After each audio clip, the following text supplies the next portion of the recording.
Assalamualaikum warahmatullahi wabarakatuh. Selamat datang di Bicara Pajak. Bersama saya Faris Sustian.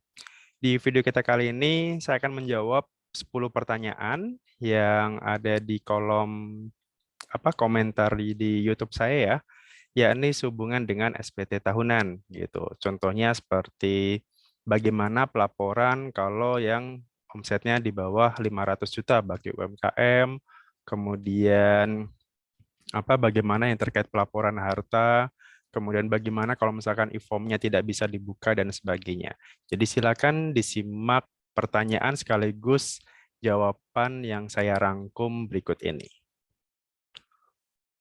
Oke, saya akan men-share.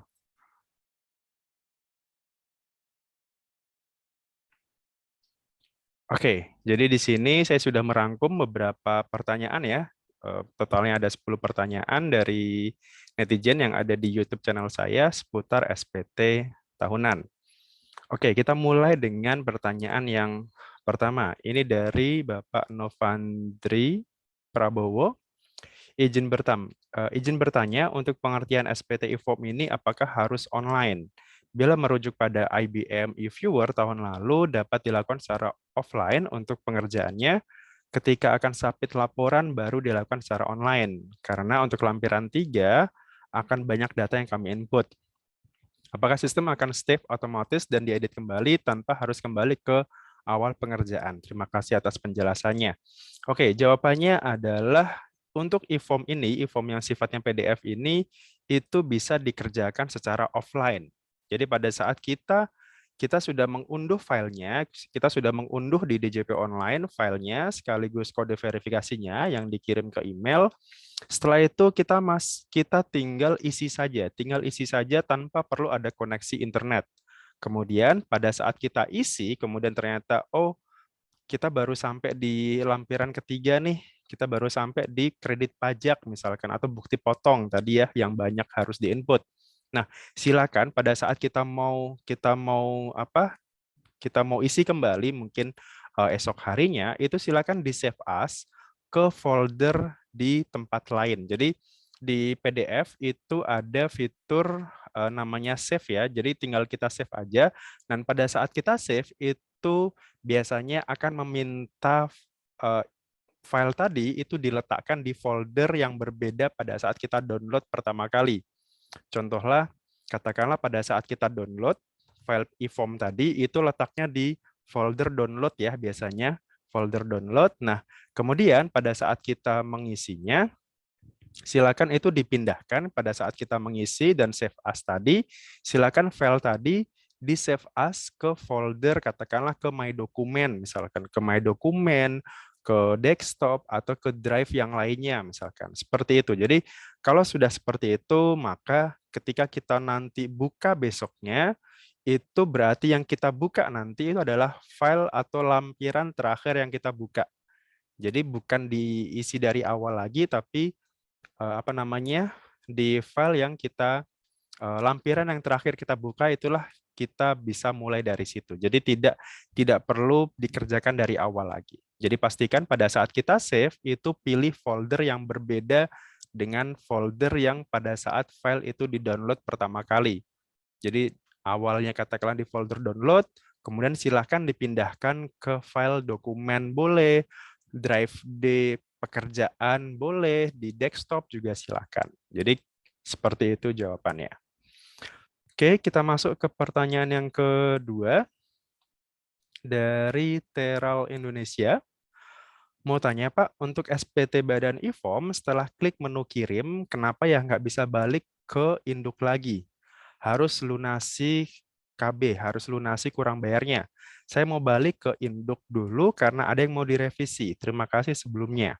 Oke, pada saat kita sudah sampai ke menu submit, itu kan berarti pada saat kita mau kirim berarti sudah sampai ke menu submit ya. Nah, itu biasanya memang harus kalau statusnya itu kurang bayar, memang harus diinput terlebih dahulu gitu. Atau biasanya adalah kalau masih ada file yang atau lampiran yang masih berwarna merah atau kolom yang berwarna merah, maka dia tidak akan bisa masuk atau lanjut ke lampiran berikutnya, lampiran yang mau kita tuju. Nah, kalau misalkan kita mau balik lagi ke lampiran induk, saran saya adalah silakan itu diisi dulu bebas. Kan ini posisi belum dibayar ya. Jadi kalau misalkan memang belum dibayar ya sudah kita isi saja bebas aja. Kenapa? Karena ini sifatnya masih offline, belum ada verifikasi gitu, belum ada validasi dari DJP. Jadi pada saat kita input status kurang bayar kita input NTPN-nya, NTPN-nya kita karang aja bebas. Ketik aja alfanumerik bebas aja 16 digit, sesuaikan dengan nominalnya. Misalkan kalau KB-nya itu 1 juta ya ditulis juga 1 juta. Nah, tinggal kemudian kita juga upload laporan keuangannya. Jadi pastikan semua kolom yang berwarna merah itu sudah terisi, baru nanti kita bisa back lagi ke lampiran induk tadi gitu. Karena sifatnya ini masih offline, jadi kita masih bisa kita isi apapun. Kita misalkan, Pak, laporan keuangannya belum selesai, udah kita isi sementara aja, lampiran sementara aja, yang penting bentuknya PDF. Baru nanti kalau sudah di lampiran submit tadi sudah terisi semua, maka kita bisa back atau kita bisa lanjut ke lampiran sebelumnya atau lampiran berikutnya tadi. Gitu. Jadi seperti itu ya. Jadi isi aja NTPN bebas aja dulu karena belum dibayar. Kemudian nilainya juga sesuaikan atau samakan dengan nilai kurang bayarnya. Gitu. Jadi masih bisa ya kalau kita back ke halaman sebelumnya tadi gitu. Karena ini sifatnya masih offline, bukan online. Berikutnya nomor 3 dari Korea, dari Park Chae-nyol. Pak izin bertanya, kalau suami istri NPWP-nya digabung, kemudian sama-sama PNS, dan penghasilan brutonya di atas 60 juta, itu pakai formulir 1770S atau 1770 aja. Karena di Zoom saya lihat pemakainya memakai formulir 1770, kali boleh tahu alasannya apa ya Pak? Jadi di video saya kemarin ada yang pakai 1770 mungkin ya. Oke. Nah, kalau seperti itu, jadi kondisinya di sini kan NPWP-nya gabung. NPWP suami istri gabung, berarti otomatis NPWP-nya itu atas nama suaminya. Kemudian kebetulan dua-duanya ini PNS dan penghasilannya di atas 60 juta. Nah, kalau seperti ini kondisinya dan tidak ada penghasilan lain di luar PNS, maka silakan boleh pakai yang 1770S. Jadi silakan pakai 1770S, masukkan bukti potong yang dari suami saja, bukti potong yang dari suami saja, kemudian bukti potong atau penghasilan yang dari istri itu silakan dimasukkan di kolom bagian penghasilan yang sifatnya final, kemudian pilih kolom atau pilih nomor yang bertulisan penghasilan istri dari satu pemberi kerja. Jadi nanti statusnya, posisinya itu nihil. Pelaporannya nihil karena penghasilan istri sudah dimasukkan di PPA final, di lampiran final, dan penghasilan suami itu sudah dipotong di A2-nya. Gitu. Jadi boleh menggunakan yang 1770S. Jadi ini sama aja dengan yang melaporkan penghasilannya hanya suaminya saja. Yang istri, bukti potong istri itu dimasukkan di PPH final. Jadi kan kalau 1770S itu kan ada 3 lembar ya. Lembar pertama induk, lembar 1 dan lembar 2. Nah, penghasilan istri dari satu pemberi kerja tadi, dari PNS tadi, itu dimasukkan di lampiran 1, di penghasilan yang sifatnya final, dan di kolom, di situ nanti ada tulisannya penghasilan istri dari satu pemberi kerja. Nah, silakan masukkan angkanya ke situ, angka penghasilan brutonya berapa, kemudian pajak yang dipotong berapa. Samakan dengan bukti potong 1721A2 yang ibu peroleh atau istrinya peroleh. Kemudian SPT-nya itu angkanya samakan dengan bukti potong yang dari suami. Gitu. Itu boleh pakai yang 1770S. Tapi kalau misalkan selain dari PNS, dia juga punya penghasilan lain dari itu, misalkan dari pengajar, dari YouTube, dari online shop, dan sebagainya, maka saya sarankan silakan menggunakan yang 1770. Gitu. Caranya hampir sama. gitu. Jadi silakan penghasilan dari pekerjaannya itu dari PNS dimasukkan di kolom penghasilan dari pekerjaan. Itu tutorialnya ada di YouTube saya ya, yang 1770 itu. Jadi kurang lebih seperti itu jawabannya. Berikutnya untuk yang nomor 4 sekarang dari JView. Nah, ini yang paling sering ditanyakan, untuk yang omset di bawah 500 juta, apakah tidak perlu bayar e-billing lagi dan hanya lapor bruto di SPT saja? Atau masih harus bayar bulanan e-billing yang untuk 2021? 2021.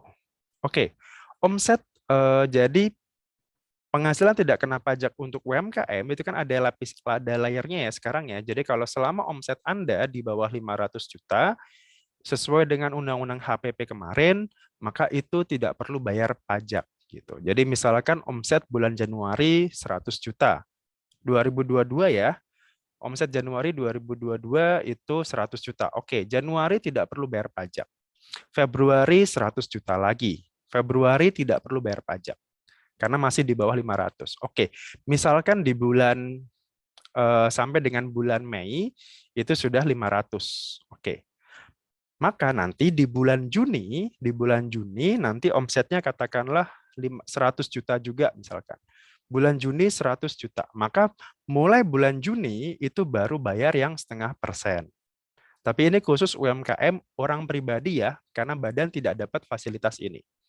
Nah, yang ditanyakan ini kan untuk pembayaran bulanan untuk yang tahun 2021. Tahun 2021 masih pakai aturan yang lama, masih pakai yang 0,5% untuk setiap bulannya. Jadi kalau untuk yang setiap bulan, untuk yang tahun 2021 itu tetap harus dibayar. Gitu. Tapi kemudian pertanyaan berikutnya yang sering adalah pembuktian untuk omset di bawah 500 juta ini apakah perlu ada laporan atau tidak? Sampai sekarang, DJP belum menerbitkan aturan teknis terkait pelaporan untuk omset di bawah 500 juta. Maka, saya sarankan adalah tetap dibuat pencatatannya saja, tetap dibuat untuk UMKM, tetap dibuat pencatatan berapa sih omset saya setiap bulan. Kenapa? Karena itu untuk menunjukkan sampai mana omset 500 itu. Omset 500 juta itu sampai di bulan apa. Karena nanti ketika sudah melewati 500, maka Anda baru Anda baru bayar yang 0,5%. Seperti itu. Jadi tetap dibuat pencatatan, walaupun sampai sekarang itu belum ada kewajiban untuk lapor ke KPP atau lapor ke DJP online. Jadi belum ada teknis pelaporan ke DJP-nya yang setiap bulan. Jadi cukup dicatat saja setiap bulan, kemudian nanti dilaporkannya di SPT tahunan 2022. Nanti dilaporkannya di tahun 2023 nanti, di tahun depannya. Jadi cukup membuat pencatatan saja. Omset tiap bulan berapa. Seperti itu ya. Jadi untuk yang tahun 2021 tetap pakai aturan yang lama, itu setiap bulan harus bayar yang 0,5%. Omset jika di bawah 4,8 miliar. Oke, kemudian untuk yang nomor 5 sekarang, nah ini juga masih dari JView. Untuk peredaran bruto itu kan ada totalnya. Nah, apakah bisa bayar langsung sekaligus di totalnya atau harus satu persatu tiap bulan? Saya masih bingung.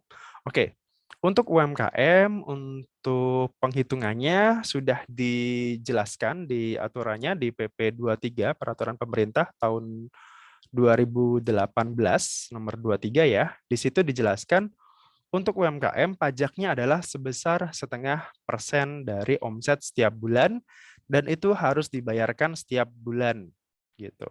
Jadi omset katakanlah per bulan ini 100 juta.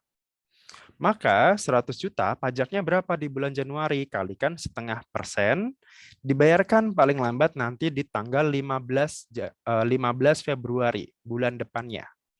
Bulan depannya. Februari sama juga, Februari omsetnya 100 juta. Dibayarkan paling lambat tanggal 15 Maret. Dan seterusnya sampai nanti masa Desember, nanti dibayarkannya di tanggal 15 Januari tahun depan. Jadi tetap ya pembayarannya dilakukan per bulan. 0,5% dari omset setiap bulan, bukan 0,5% dari omset setahun. Gitu. Jadi per bulan pembayarannya.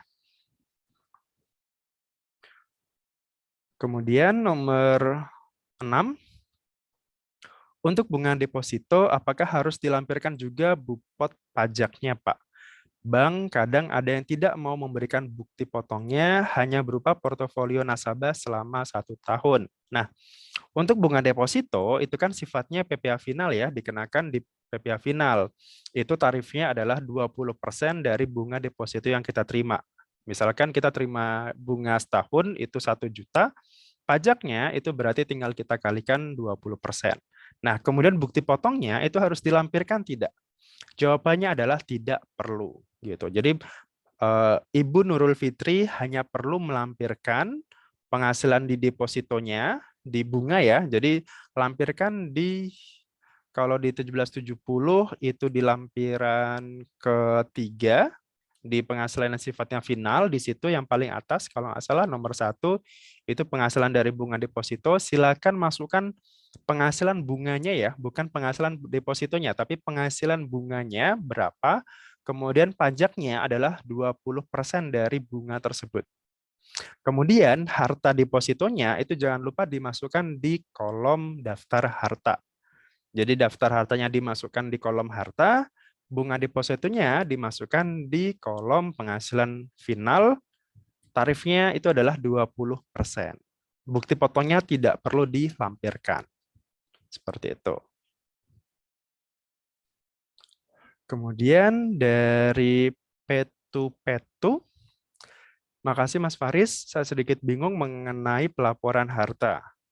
Pelaporan harta yang sudah dilaporkan di SPT tahun lalu 2020, apa masih diulang lapor saat pengisian SPT tahun ini tahun 2021 atau cukup harta yang kita peroleh tahun lalu?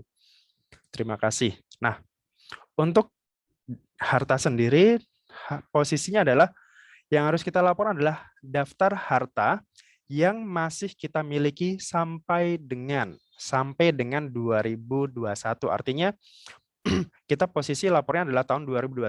Berarti posisi harta yang kita laporkan adalah posisi harta yang masih kita miliki sampai dengan 2021. Artinya apa? Harta dari tahun-tahun sebelumnya yang masih kita miliki itu tetap harus dilaporkan juga. Jadi misalkan saya punya mobil belinya tahun 2015. Sampai sekarang saya miliki. Ya sudah, berarti setiap tahun, setiap SPT tahunan, mobil itu akan selalu masuk di daftar harta saya. Gitu. Kemudian ternyata tahun 2021 kemarin mobil itu saya jual, saya lepas. Ya sudah, berarti tahun 2021 ini mobil itu tidak perlu kita masukkan lagi di daftar harta kita. Walaupun pada saat kita jual itu masih atas nama kita misalkan, itu nggak masalah. Tetap dilepas aja harta itu. Karena posisi yang harus kita laporkan adalah posisi harta yang kita miliki sampai dengan, bukan dia, tapi sampai dengan tahun 2021. Jadi posisi semua harta yang kita miliki sampai dengan akhir tahun itu apa saja, itu kita catat. Kita catat tahun berapa kita belinya, tahun harga berapa kita belinya, harga perolehannya berapa, kemudian kasih keterangan apa yang kira-kira mendukung. Misalkan kalau mobil nomor BPKB, kalau rumah nomor PBB-nya misalkan, kalau tanah mungkin nomor sertifikatnya, kalau deposito atau rekening berarti nomor rekeningnya gitu. Jadi posisi sampai dengan ya, jadi semua harta-harta yang kita miliki sampai dengan akhir tahun. Kemudian nomor 8 sekarang dari Ibu Lersia Roslina. Tolong dijawab Pak, atau bagi saudara-saudara yang tahu, PPh Final berlaku PPh Final UMKM ya. PPh Final UMKM berlakunya ini untuk PT 3 tahun dan CV 4 tahun. CV kami melakukan pendaftaran November 2018, lalu pengukuhan PKP Juli 2019. Pertanyaan saya, masa PP 23 berlaku untuk CV saya dilihat dari tahun pendaftaran 2018 atau tahun pengukuhan PKP 2019? Tolong dijawab.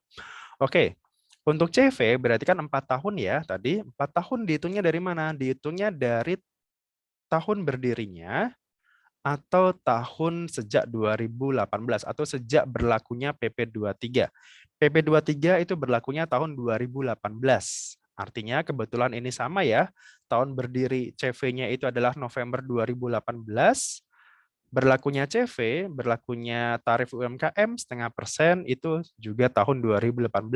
Artinya 4 tahunnya dihitung dari sejak tahun 2018. Berarti 2018, 19, 20, 21 itu tahun kemarin adalah tahun terakhir CV Ibu menggunakan PP 23. Artinya di tahun ini, di tahun 2022, Anda harus sudah menggunakan tarif PPh umum, tarif badan PPh umum. Artinya apa? Sudah harus menggunakan yang mekanisme PPh pasal 25, PPh terutang PPh badan. Nanti pajaknya itu dihitung dari laba bersih dikalikan tarif 11%. 11% itu dari mana? 11% itu dari tarif PPh badan itu adalah 2022 itu adalah 22%. Tapi kemudian apabila omsetnya di bawah 4,8 miliar dapat diskon 50%. Jadi sebenarnya harusnya Ibu bayar pajaknya 22%, tapi karena omset Ibu masih UMKM, masih di bawah 4,8 miliar, maka tarifnya cukup 11% saja dari laba bersih fiskalnya ya, dari laba bersih fiskal gitu. Jadi mau nggak mau karena Ibu, jadi kita nggak melihat dari PKP-nya ya. PKP itu hubungannya dengan PPN, bukan dari UMKM, bukan dari PPh final. PKP itu beda sendiri kasusnya. Jadi nggak dipakai. Jadi pendaftaran PKP walaupun baru tahun ini pun itu nggak pengaruh dengan PPh final. Gitu. Oke. Kecuali ya, atau kecuali gini, tahun 2019 ternyata omset Ibu itu sudah di atas 4,8 miliar, artinya sudah tidak termasuk lagi UMKM. Maka di tahun 2020 Ibu seharusnya sudah pakai yang tarif umum.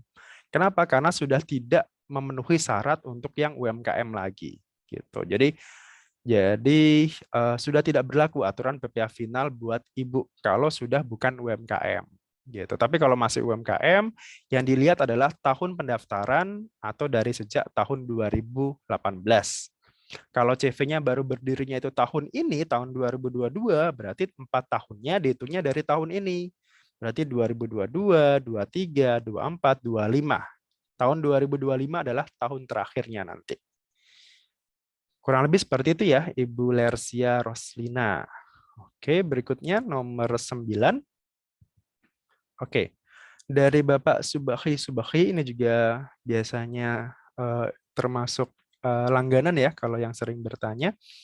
Oke, jika saat input laporan diketahui kurang bayar, laporan SPT ya, laporan SPT tahunan kurang bayar, pembayaran tidak langsung dilakukan. Apakah data yang telah diinput terekam secara otomatis atau bagaimana? Oke, ini tadi sama juga ya pertanyaannya. Pada saat kita mau submit SPT tahunan kita, kemudian posisi statusnya kurang bayar, silakan disimpan dulu filenya, silakan disimpan dulu foldernya, di folder terpisah. Awalnya di-download, kemudian pindahkan ke My Dokumen misalkan, maka nanti ketika kita mau buka lagi ya sudah pakai folder yang di My Dokumen, jangan di My Download tadi ya, gitu. Tapi pakai folder yang My Dokumen. Jadi silakan disimpan dulu, maka nanti ketika kita mau mengisinya, otomatis nanti di folder atau di lampiran terakhir yang kita isi tadi, gitu. Jadi ini sama dengan pertanyaan yang nomor 1 tadi ya, gitu. Oke, terakhir nomor 10 sekarang dari Ranesa Nisaf. Oke, selamat sore. Saya mau tanya Pak, kalau saya mau angsur PP pasal 25 tahun ini, tapi saya baru selesai buat SPT tahun 2021 hari ini, jadi sudah terlewat 2 bulan, bulan Januari dan bulan Februari. Untuk angsuran pasal 25-nya gimana gitu? Oke. Kalau untuk angsuran pasal 25, maka kita pakai, kalau sebelum SPT itu dilaporkan, maka kita masih bisa pakai angsuran pasal 25 tahun sebelumnya. Bulan Desember kira-kira angsuran kita berapa, itu yang kita bayarkan. Gitu. Kecuali misalkan kalau ternyata Ibu baru tahun ini menggunakan tarif umum ya, tarif umum. Katakanlah tahun lalu itu masih pakai tarif yang 0,5% UMKM. Anggaplah kayak CV ya, CV kan tahun ini sudah tidak bisa lagi pakai UMKM. Kalau yang tadi ya terdaftarnya dari tahun 2018. Kemudian angsuran pasal 25-nya gimana? Angsuran pasal 25 untuk CV yang baru untuk tahun 2022 ini karena dia sudah tidak bisa lagi pakai UMKM, angsuran pasal 25-nya adalah 0 gitu. Tidak perlu pakai angsuran.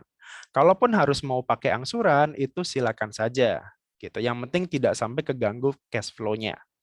Nah, kemudian kalau misalkan sebelumnya sudah pakai angsuran pasal 25 tahun lalu, anggaplah tahun lalu angsuran pasal 25-nya itu 500.000. Maka sampai dengan SPT tahunan itu dilaporkan di tahun ini, maka kita masih pakai yang angsuran pasal 25 yang tahun lalu yang 500.000. Jadi masa Januari dan Februari tetap 500.000. Kemudian ternyata setelah dilaporkan SPT tahunannya hari ini, ternyata naik nih angsurannya.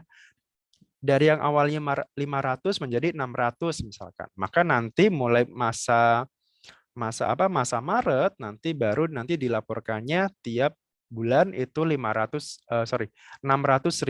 tiap bulan. Jadi ada kenaikan gitu. Jadi sepanjang SPT itu belum dilaporkan, maka angsuran pasal 25 masih pakai angsuran tahun lalu. Seperti itu. Biasanya masa Januari, masa Februari, masa Maret biasanya. Karena April kan paling lambat ya. Jadi biasanya 3 bulan di awal itu sama dengan angsuran di masa Desember biasanya. Jadi samakan aja dengan angsuran angsuran Desember. Kalau angsuran Desembernya nggak ada atau sebelumnya tadi ya masih UMKM, angsurannya adalah 0. Tidak perlu bayar pasal 25. Oke, sudah 10 pertanyaan dan sekarang slide terakhir. Terima kasih atas waktunya dan mohon maaf kalau ada pertanyaan yang mungkin masih ada yang belum terjawab. Akan saya coba lagi untuk bikin Q&A seperti ini atau FAQ seperti ini. Semoga ini bisa berguna, bermanfaat bagi Anda. Apabila masih ada pertanyaan, silakan tinggalkan di kolom komentar. Dari saya, terima kasih atas waktunya. Selalu jaga kesehatan dan Assalamualaikum warahmatullahi wabarakatuh. Salam.